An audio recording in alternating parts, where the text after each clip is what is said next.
47. The group knelt around Wick's body. Now that the shock of his small friend's death had abated and his plan had formed, Gryph was calm. He could see the small rise and fall of Wick's chest as his body's autonomic functions continued, despite the lack of higher brain functions. "This plan is insane," Tifla said. "And dangerous," Ovrim added.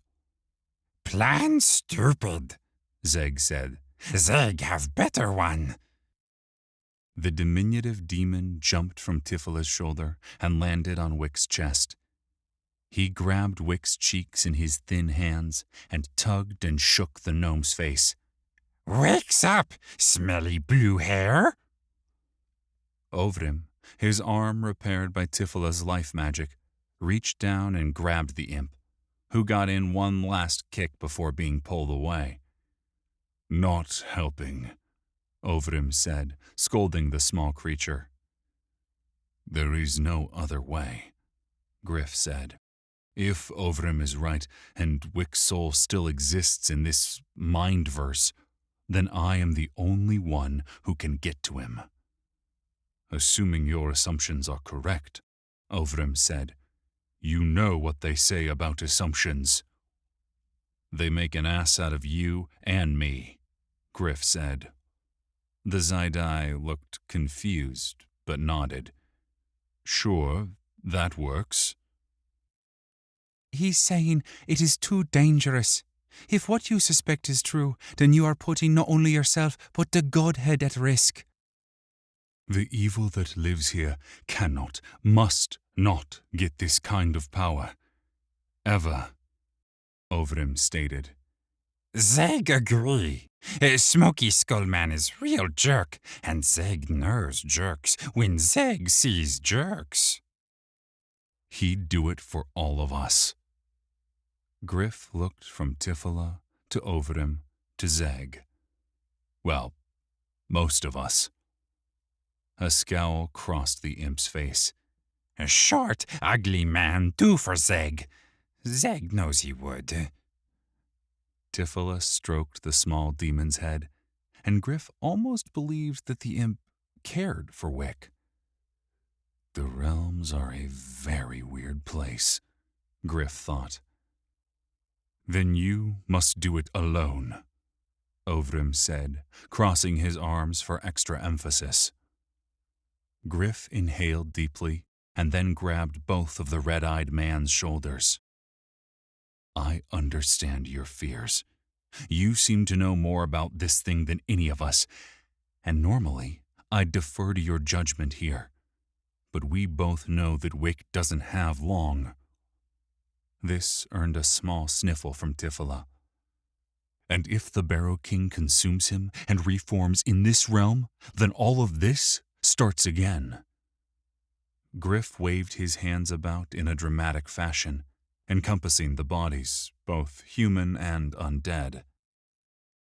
"And if he consumes yours, he'll have the power of a god," Ovrim countered.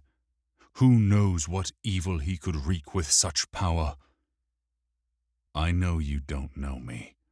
I know you cannot possibly comprehend where I come from. But I am asking you to trust me. I can do this. I've trained for this." Ovrim stared into his eyes, and Gryph could feel more than the man's eyes on him. If they survived this, he would ask the man to show him what he knew. Ask him very nice-like. Finally, the Zaidai exhaled. "Fine. We'll do it your way. But first, you need new weapons and new skills. Time to assign your points. Tifla and I will teach you what we can." He looked down at the imp. "Zeg, see if you can find any weapons or magic items that Gryph can use." The imp just glared at the tall warrior monk. "Please?" Zeg grinned and rushed off. "That is one weird imp," Ovrim muttered. Over the next few minutes, Gryph learned new skills, thought spells from Ovidum. You have learned the spell Telepathic Bond, Sphere, Thought Magic, Tear, Base. Allows the caster to form a telepathic bond with one or more other beings. It is easier to establish a telepathic bond with willing participants. For unwilling participants, mana cost 100. Casting time, instantaneous. Duration, 5 minutes plus 1 per thought magic level. Cooldown, none. Water magic and spells from Tifla. You have learned the spell Water Blast, Sphere, Water Magic, Tear, Base. Allows the caster to shoot a torrent of water from their hands that will impact opponents like a fire hose. Base damage, 20 points of water damage plus 2 points per level of water magic mastery. Double damage versus fire-based beings. Can cause drowning. Mana cost 40. Casting time instantaneous. Duration 10 seconds plus 1 per level of water magic mastery. Cooldown 2 minutes.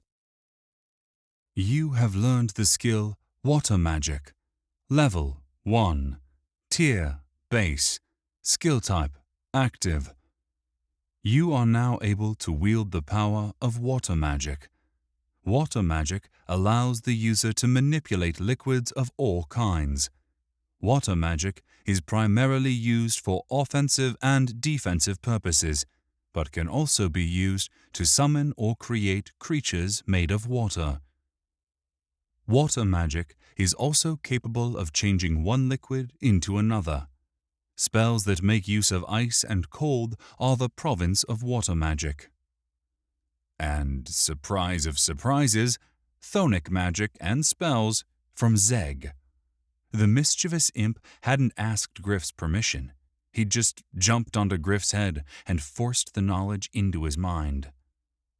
You have learned the spell Demon Scales. Sphere, chthonic magic, Tear, Base. A tough and scaly demonic hide will form over the caster or target's skin, providing a +10 bonus to AC, +1 per every 3 levels of chthonic magic mastery. Mana cost 50. Casting time 1 minute. Duration 10 minutes +1 per level of chthonic magic mastery. Cooldown 2 minutes. You have learned the skill Chthonic Magic. Level 1. Tier Base. Skill type Active. You are now able to wield the power of chthonic magic. Chthonic magic allows the user to tap into the energies of the chthonic realm. Chthonic magic primarily makes use of offensive and summoning spells, but does have some potent defensive capabilities as well. Note: the use of chthonic magic is considered evil by most creatures, and those who wield it are often shunned. Gryph's mind expanded with all the new knowledge, and his training already parsed the new skills and abilities into tactics. He had just scratched the surface of what he could do in the realms. What will I be capable of when I master the Godhead? Gryph closed out all of his interfaces and returned his attention to the real world. In his absence, Zeg had been busy. A large pile of loot lay at Gryph's feet. Ovidum was already searching through it. Most of it was junk, ancient rusted weapons and armor from the Dread Knights. Ovidum handed Gryph a few potions to restock his inventory. "Is this it?" Gryph asked the imp. Yes, nothing else. Zeg no find better shiny things. "Zeg?" Gryph said. "What did you find?" Zeg scowled and looked away, avoiding the question. Zeg, my brave friend, we need your help. Tiflis said in a soothing voice. Did you find something? Zeg huffed and puffed and finally sighed. Zeg find box with shiny pretty. Where? Gryph asked. A moment later, they were in a small hidden room behind the Barrow King's throne. It had all the bearings of a royal treasury, and if the contents told the tale, they belonged to a king. Whoa, Gryph said. Yeah, Ovrim agreed. You have found the war stave of the Elven King, El-Edrine War Stave. Item class, artifact. Item category, passive, active. Base damage, 18, plus 8 artifact bonus, plus 12 adamant tip. Passive powers. Power, 1, plus 20% total mana. Power, 2. Store 200 points of mana. Power, 3, plus 3 to all attributes. Power, 4, plus 20% immunity to all spheres of magic. Active powers. Power, 1. Penetrating strike. Damage added to strike. Mana limit, 20%, plus option for stored mana. Cooldown, 10 minutes. Icons slotted, 0 of 6. This magnificent weapon was constructed by 3 Grand Masters, an El-Edrine Smith, a Nimerian Imbue Master, and a Thalmir Artificer, with a gift of ultra-rare prismatic elementum from the Ral Zanag, Orcs, to commemorate the alliance against the Dark Ascendancy. To create the War Stave of the Elven King, 4 ingots of white mithril to construct the stave itself, 1 ingot of prismatic elementum, a mix of black, blue, and white elementum, entwined throughout, 6 draughts of ether worm blood, to burn the slots for 6 icons, an ingot of adamant, to make the adamantium spear tip, and 4 blood diamonds, diamonds infused with the blood of powerful beings, in this case a willing sacrifice from the 4 racial leaders of the Alliance. Well, this'll come in handy, Gryph said as he hoisted the war stave of the Elven King. He felt a power surge into him as he held the perfectly balanced staff. He took a few moments to familiarize himself with the weapon. The mana store ability was incredible, and Gryph filled the reservoir. If he planned well, just carrying this spear upped his mana limit by 200. Below the spear was an intricately carved metallic disc. It was 6 inches across and bore the visage of a powerful and wise dwarf. Gryph picked it up, and his mind filled with a new prompt. You have found the Seal of the Dwarven King. Weight, 2.5 pounds. Item class, artifact. Item category, passive, active. Passive powers. Power, 1. This seal enables the bearer to take ownership of the ancient Thalmir city of Dar Thorim. Active powers, unknown. You have been offered the quest, Reclaim the Dwarven City. The ancient Thalmir city of Dar Thorim was long ago sealed to prevent a powerful evil from infesting the world. Rid the city of the infestation and claim the city as your own. Difficulty, epic. Reward, control of Dar Thorim. XP, 1 million. Holy shit, Gryph muttered. The XP award for the quest was insane. Ovrim eyed Gryph oddly, so Gryph passed the seal to him. His eyes also went wide before he passed the artifact back to Gryph. Looks like we'll be busy if we ever get out of here. Gryph nodded and tucked the seal into his inventory. There were more pressing concerns. Gryph gripped his new spear again. Hopefully, he could take everything with him into the Barrow King's mindverse.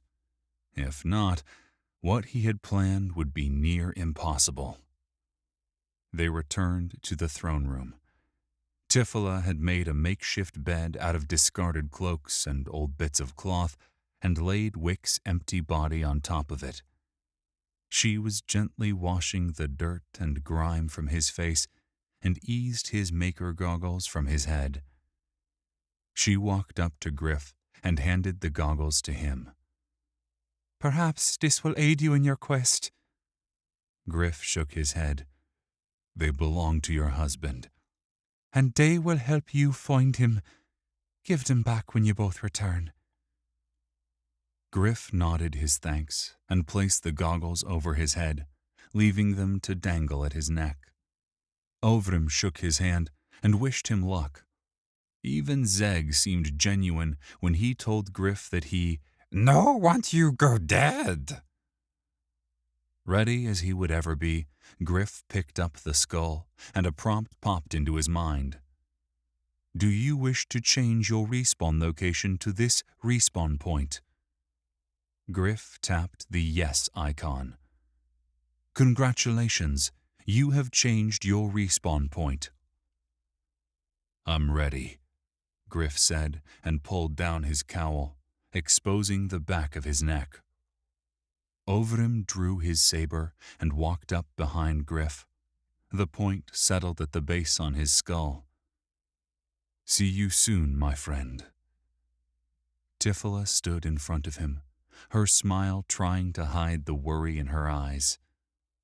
Behind her, Zeg sat on the throne, chewing on something that may have been a foot. Do it. With a smooth, quick motion, Ovrim pushed the tip of his saber into Gryph's spine. Death was instantaneous.